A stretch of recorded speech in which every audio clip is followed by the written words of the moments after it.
This happened during the COVID lockdown in 2019. I was 34 at the time and worked at the local furniture store.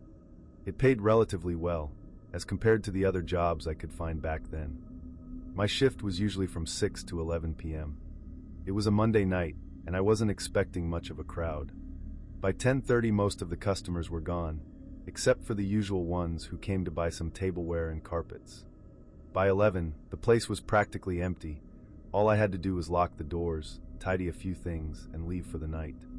My boss wanted a couple of other stuff done as well, like straightening up the furniture and collecting some carts laying around. I started moving chairs back into place, simply checking that everything looked ready for the morning. As I was walking between the aisles, though, I heard someone knocking on the main glass doors. And it was quite aggressive too, almost like they were frustrated that I hadn't heard them sooner. I stopped halfway and turned towards the front.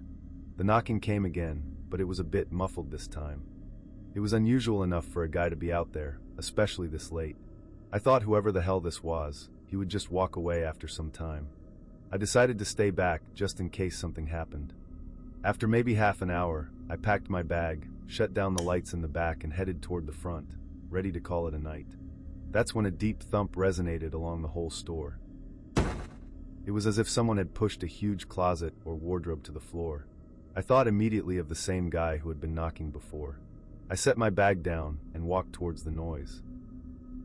When I got to the back side of the store, my eyes snapped to a figure standing right beside a closet.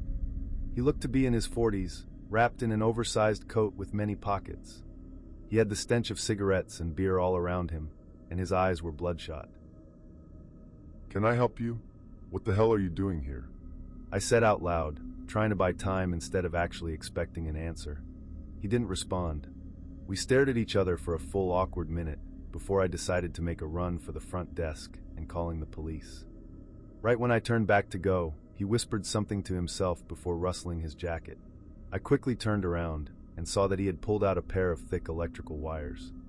A jolt of pure paralysis shot through me. I couldn't move at all from the shock. Somehow I managed to scamper away towards the counter. I could hear him walking slowly behind me, as if he knew I won't be able to get away. It was terrifying. When I reached the front, I looked back and I saw him coming out from the darkness. That's when something happened that literally made me the luckiest person that night.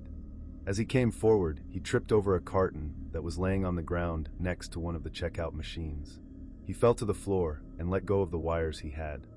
As I saw him struggle on the ground, I went behind one of the counters and slammed the emergency button. The store's alarm started blaring, and its system usually notified the police with it. The man dragged himself up again and faced me. He had a look of both fear and anger in his eyes. He could have lashed out or harmed me, but I guess that wasn't on his bucket list that night. I really didn't know what else to do.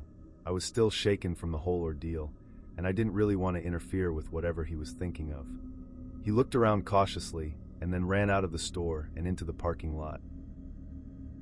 It took some while before the police showed up, but when they did, they found him just a few streets down from where the store was. After apprehending him, an officer came back to explain the situation. He said the man was a psychopath who spent his days breaking into stores and eventually harming the employees. He allegedly had a list of shops he planned to sneak into. That gave me shivers down to my bones, realizing that he could have done anything to me in the time he was here. Needless to say, I quit the following week and started looking for a job elsewhere. I now work at a small company specializing in electronic parts. It's got a safer building with security around the main gates as well. That's honestly comforting after what happened. That being said, when I have to work late sometimes, I still make sure to keep an eye over my shoulder, because you never know, this office building might just be his next plan.